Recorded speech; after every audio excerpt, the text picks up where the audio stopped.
Pero bago tayo magpatuloy ay pakilike ang ating video. Ganon din ang subscribe button, pati na rin ang bell icon para lagi kayong updated sa mga parating ko pang mga uploads.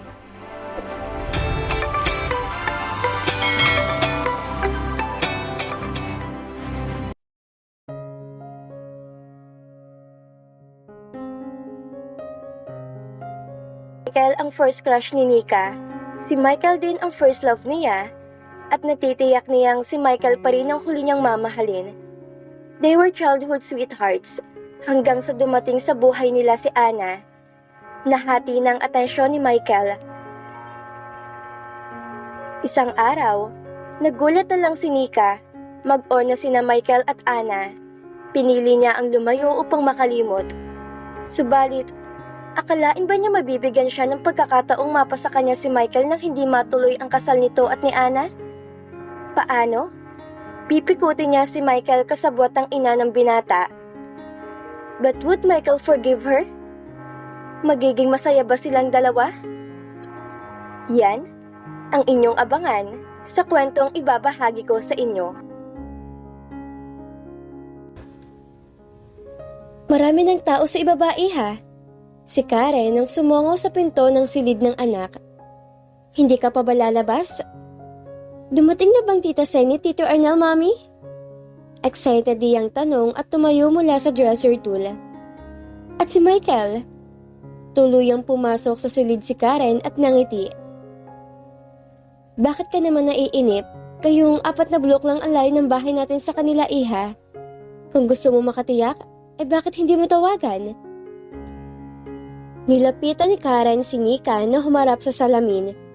Kumuha to ng Kleenex at pinahiran ng excess lipstick ng anak. She sighed. Nang araw na dumating tayo sa Maynila, tinawagan ko siya kinagabihan, Mami.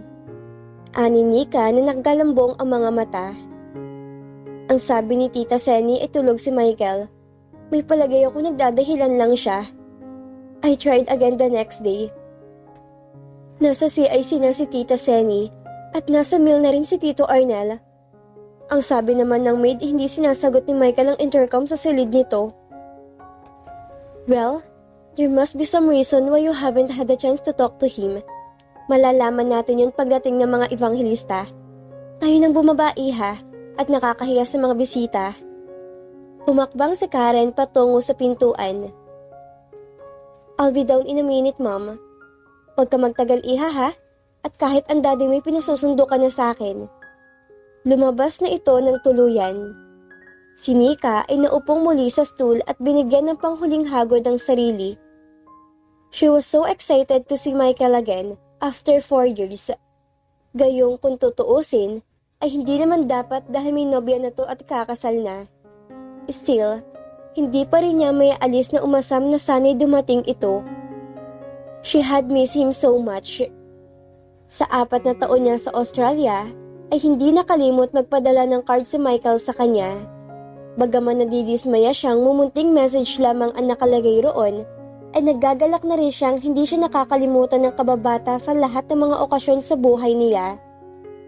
And she will burst Arlene's presents tonight kung sakaling isasama ni Michael ang nobya. Dinampot niya ang botelya ng paboritong pabango. Nagwasik sa mga pulse point niya, then she gave herself one last look in the full-length mirror at saka lumabas ng silid. Naiinip ng papa mo, Michael. Bilisan mo naman. Apura ni Mrs. Senny. Nakakahiya naman sa mga tita Karen at tito Benedict mo kulit na tayong darating. Tayo nga tong dapat na nauna roon eh. Mauna na kayo sa ibaba, Mama. Susunod na ako. Wika niya sa tonong hindi interesado kung makadadalo man sila sa anniversary na mag-asawang matalik na kaibigan ng pamilya. Huwag kang magtatagal, she warned. Pagkatapos tingnan ng anak, ilumabas ng silid si Mrs. Senny. Wala sa loob na tumingala si Michael sa isang kwadro na nakasabit sa ibabaw ng headboard niya. Silang dalawa ni Nika sa isang nakakatuwang caricature. Regalo yun sa kanya ng kababata na magtapos siya sa kolehiyo. At marahil yun ang pinakamahalagang regalong natanggap niya sa buong buhay niya. A little smile played on his lips at the thought. Subalit ang ngiti tagliring nawala at nagbuntong hininga siya. Alam niyang dumating ang mga de Chavez mula Australia noong 1 linggo. Sa hotel sa Makati nagtuloy ang mga ito bago umuwi ng San Vicente dahil sa ilang papeles na inaasikaso ng Ninong Benedict niya sa Philippine branch ng pinagtatrabahuhan nito. Ayon na rin sa mama niya, hindi na gustong kausapin ng kababata nang tumawag ito. Not that he didn't want to talk to her, far from it, hindi lang niya kaya makipag-usap muna kahit kanino sa nakalipas na mga araw. At kahit ngayon wala man lang siyang balak daluhan ang pagtitipon ng mga de Chavez kung hindi sa pamimilit ng ina. Mula sa ibabay, narinig niya ang tinig ng ina. Taking his time, dinampot niya ang leather jacket sa silya at lumabas ng silid. Michael! Nakatawang sa lubong ni Karen sa binata. Isang halikang ibinigay ni Michael sa pisngi ng nakatatandang babae. Kamustang balikbayan? He asked politely with the first smile on his lips. Karamihan sa mga bisita ay kilala rin ng binata at nakita niyang ilan sa mga ito'y sa kanya nakatingin. Tumiim ang mga bagang niya. Mahigpit namang nagkamay sina Benedict at Arnel. Karen! Si Mrs. Evangelista at niyakap at hinagkan sa pisngi ang matalik na kaibigan. Nahiyang ka sa ibang bansa ah. Tila napakabata mong tingnan. Sinuyod nito ng tingin ng kaibigan bago inikot ang mga mata sa bulwagan. Nasaan nga pala si Nika? Bababa na yun si Naida? Nakangiting sagot nito. Parang hindi ka dumaan sa pagkadalaga? Sabay na nagtawanan ang dalawang babae. Si Michael ay humiwalay sa grupo ng mga magulang at mga de Chavez. Ang minibar ay nasa sulok na bahagi ng malaking bahay at maliban sa hard bartender ay walang tao roon. Yon ang tinungo niya. Iilan lamang ang bisita, mga piling kaibigan at kakilala ng mga de Chavez. Nakadama siya ng galit tuwing nagagawi ang tingin ng kahit na sino sa mga ito sa kanya at batiin siya. Kung tutuusin, ay mga kaibigan din naman ito ang mga magulang niya at natural lamang na bumati at ngumiti. Siya lamang marahil ang nag-iisip na naawa mga ito sa kanya. Naupo siya sa bar stool at humingi ng alak sa bartender. Nika, iha! Bati ni Zenny sa anak ng kaibigan nang lumitaw ang dalaga sa bulwagan. Niyakap at hinagkan. Oh my! Abay napakagandang bata nitong anak mo, Karen. Siyempre, mana sa ina. Nasisiyahang sagot ni Karen. Thank you, Tita Sengi. Sagot ang nakangiting dalaga. Sandaling umikot ang paningin. Kasama po ba ninyo si Michael? Nawala ang ngiti sa mga labi ni Mrs. Evangelista. Sumeryoso ito at nagbuntong hininga. Kasama namin si Michael, Nika. Sagot nito at hinawakan ng kamay ng dalaga.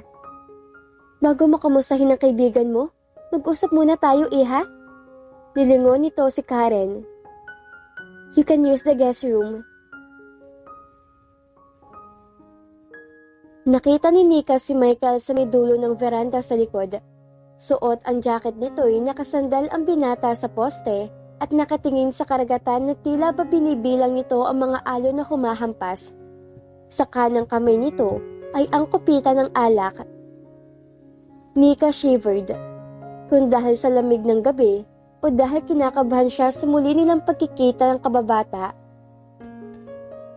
Hindi niya matiyak kung dapat niyang ikagalak ang pinagtapat ng mama nito sa kanya kanina. O ikalulungkot, dahil nasaktan ni Ana si Michael nang tumalikod to at sumama sa ibang lalaki, 3 linggo bago itakda ang kasal ng dalawa. Hindi niya gustong maramdaman agad ni Michael ang presensya niya.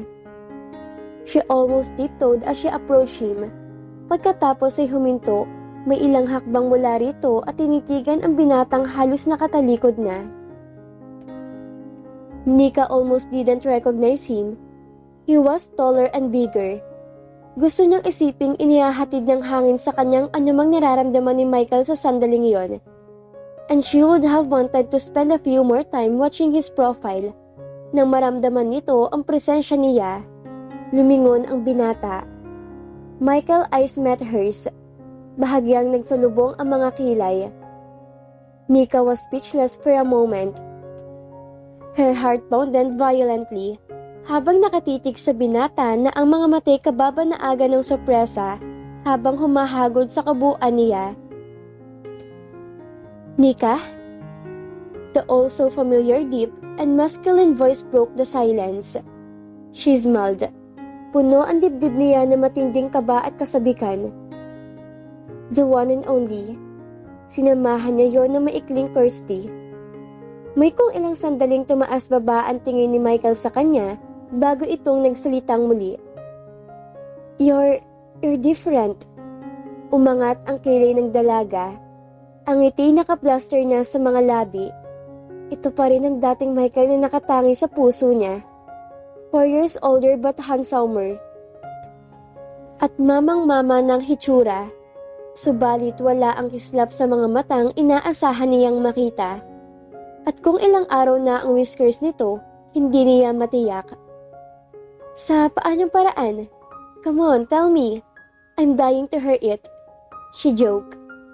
Unti-unting gumuhit ang ngiti sa mga labi ni Michael. Her heart missed a beat. Kitagal niyang pinanabikan ng ngiting iyon. And realized in that instant how little that smile could do to her heart. You're fishing a compliment, sweetheart? He grinned. Sweetheart?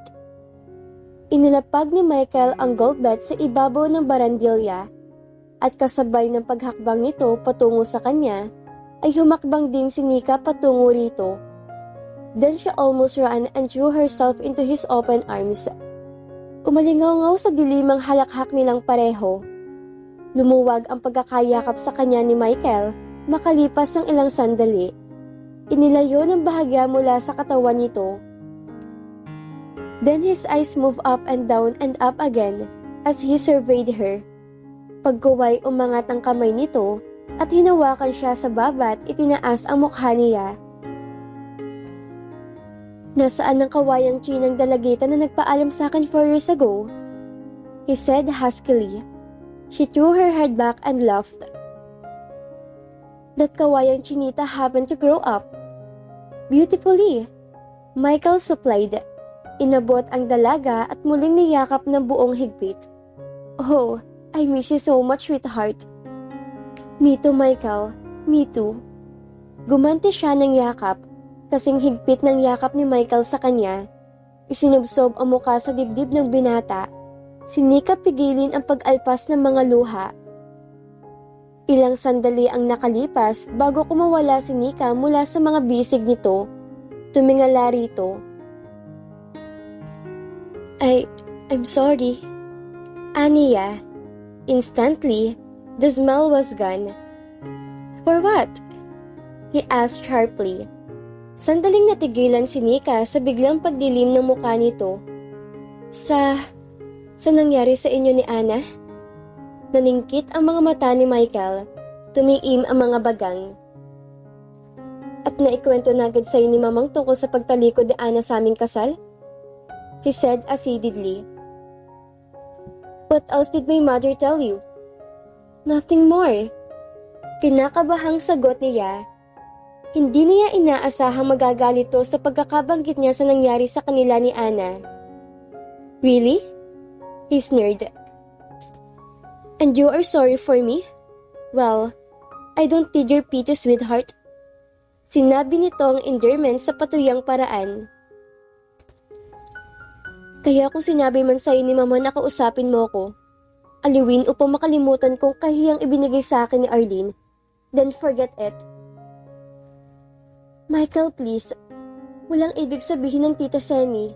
Kinamusta kita at natural lang na sabihin niya sa akin yun. At hindi ako naaawa sa'yo. Bahagyang tumaas ang tinig niya roon. Do not mistook concern for pity, Michael. Keep your concern to yourself, Nika. I don't need it. Hindi mo mayaalis sa akin. Sa amin ang mag-alala, Michael. Kahit pa hindi mo kailangan yun. Banayad niyang sabi. Besides, you are my friend and... Welcome back, Nika. Wika nito sa walang emosyong tinig. Pagkaway humakbang sa veranda at patalong bumaba sa lupa. Pakisabi sa papat mama na nauna na ako, ipagpaalam mo na rin ako sa mga magulang mo. Naiwang sinusundan ng tingin ng dalagang kababata hanggang sa mawala ito sa dilim. Tumingala siya sa kalangitan. Pinuno ng hangin ang dibdib. Pinananabikan niyang pagkikita nilang ito ni Michael. Subalit taliwas sa gusto niya mangyari ang kinahinatnan ng pag-uusap nila. Mula sa veranda, naririnig niya ang usapan at tawanan sa loob ng kabahayan. Subalit, minabuti niyang huwag nang bumalik pa sa loob.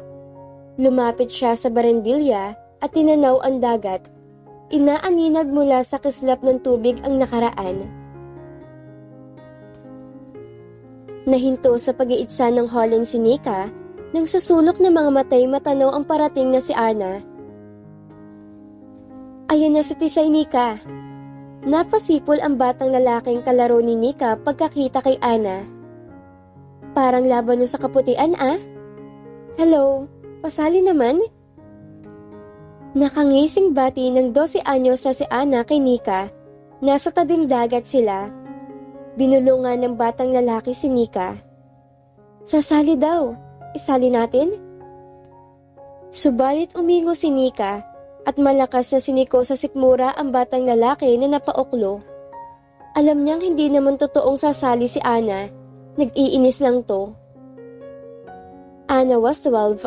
Pero kung kumilos at mag-ayos ay tila dalaga. Wala siyang natatandaang nakita niya to naglaro o sumali sa laro ng ibang mga bata sa eskwela, which in her young mind was not normal. She was always prim and proper. Paborito ng mga guro nito sa pagiging tahimik at hindi magaslaw. Malinis at laging mamangong tila rosas. Maraming ilag ng mga kabataang babae, subalit marami ring kabataang lalaki ang nagkakakrush. Subalit tulad ng bulaklak na inahalin tulad niya, may malalaking tinik ito. Tinik na bukod tanging si Nika lang ang nakakakita. Tinapunan ng tingin ni Ana ang batang lalaki. Hoy Poppy, hindi ako sinasagot ni Olive Oil. Pakisabi naman sa misis mo na isali niyo na ako, oh. Naningkit ang mga mata ni Nika. Kung mayroon man siyang hindi gustong itinutokso sa kanya, ay ang pagiging payat niya, na nagiging obvious dahil may kataasan siya. Subalit hindi siyang uri na nagmumukmok kapag ganoong natutokso. Niyoko ni Ana si Nika. Ano ba, Miss Oil? Isasali mo ba ako? Tuloy ito sa pangangantsaw na sinabayan ng marahang hagikgik. Umangat ang isang kilay ni Nika. Binitawan ng hawak na holen at tinitigan mula ulo hanggang paa at pabalik uli sa mukha ni Ana. Nagsalita magandang katawan? Sinabayan niya yon na nakakalokong tawa. Kung hindi ko pa alam na may malaking peklat ka sa hita mo? Agad na pinamulahan ng mukha si Ana. Hindi totoo yan, ha? Anong hindi totoo? Nakita ko yata ang peklat mo nung minsang madapa ka. Akala mo siguro walang nakakita, no? Binalata niya to. Aber, sabihin mong hindi totoo. Talaga namang hindi totoo, ah. Naiiyak ng sigaw ni Ana. Sinungaling? Siguro nagkakakurikong ka nung araw. Tuloy sa pangangantsaw si Nika. Aling nagdadalaga-dalagahan? Aling kinukurikong?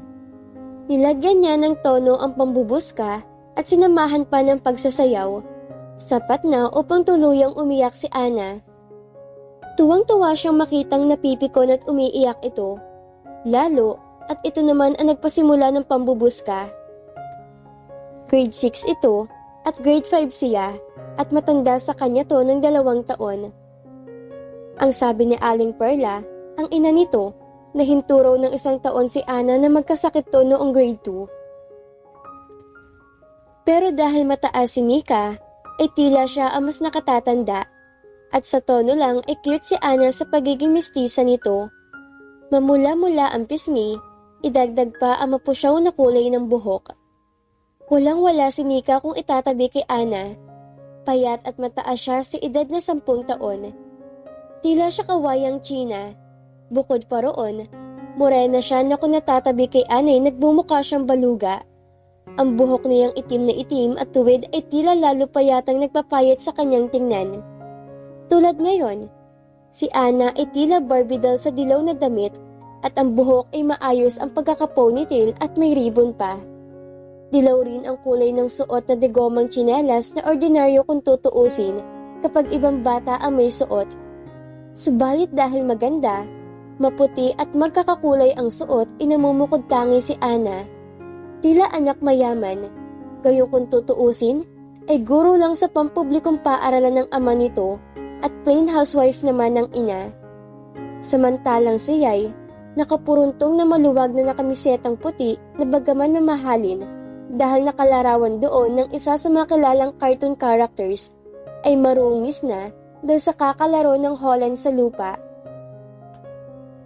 Tila siya pulubi at si Ana ay prinsesa. Napakapintesera mo dyan. Ani Ana kasabay ng pag-agos ng mga luha. Negra ka naman. Ba? Ikaw nga tong naunang namintas eh. At ano kung negra? Hindi naman iyaking tulad mo. Para kang papayang hilaw na nakante. Balik ni Nika. Nagpasimula kang mamintas, tapos pag ginantihan ka wala kang panlaban kundi iyak? She made a face at binalata niya to. Tama na, Nika. Siko sa kanya ng kalaro niya. Umiiyak na eh. Isusumbong kita kay Michael. Umiiyak nitong sabi na pumulot ng batot ibinato sa kanya. Sumbongera? Ganti niya na gasino nang nakaiwas sa bato. Talaga namang iyakin ka ah. At tumawa siya na malakas. Nika! Mula sa kung saan ay sumulpot ang 15 anyos sa si Michael. Like a knight in shining armor at ililigtas ang prinsesa nito mula sa daragong nagngangalang Nika. Naku, ayan ang fairy godfather ni Ana, sibat na ako. Nagmamadaling sinamsam ng batang lalaki ang mga hole nito sa matigas at basang buhangin at saka tumakbo palayo. Si Nika ay hindi natigatig. O ayan, magsumbong ka na. Nika, tama na yan. Saway sa kanya ni Michael at nilapitan nito si Ana at inakbayan. Tahan na. Piko naman niyang si Ana eh, tapos iyakin pa't sumbongera? Sige pa rin siya, kahit na tinapunan siya ng matalim na tingin ni Michael. Siya nga tong, tama na sabi eh. Nagbabanta ang tinig at mga mata ni Michael. Lagi ka nalang ganyan. Naningkit ang mga mata niya. Sa kaibuturan ng batang puso'y naroon na matinding hinanakit dahil tulad ng dati. Si Ana na naman ang kinakampihan ni Michael. Siya kontrabida lagi. Ni hindi nito itinatanong kung ano pinag-umpisahan ng pangangantyaw niya. Yumuko siya upang damputin ang mga holen. Nakadama ng guilt si Michael sa pagtaas ng boses sa kanya. Wala ka naman kasing alam gawin kundi ang awayin si Ana. Pabuntong hiningang sabi ni Michael sa mababang tinig. Akmang yoyo ko upang tulungan siyang damputin ang mga holen sa lupa, subalit mabilis na niyang nasamsam ang mga ito kahit na nagpuro buhangin ang mga kuko at kamay niya. Sige, magkampihan kayo. At saka niya malakas na itinulak si Michael patungo kay Ana. Nawala ng panimbang ang binatilyo at kasama si Ana bumagsak ang dalawa sa lupa. Sinabayan niya yon ng takbo at iniwan ang dalawa. Nang malayo na siya at mawala sa paningin ang mga ito, huminto ang bata at ibinagsak ang sarili sa buhangin. Tinanaw ang dagat at saka umiyak. She'd rather die kaysa ipakita sa dalawang yon na umiiyak siya.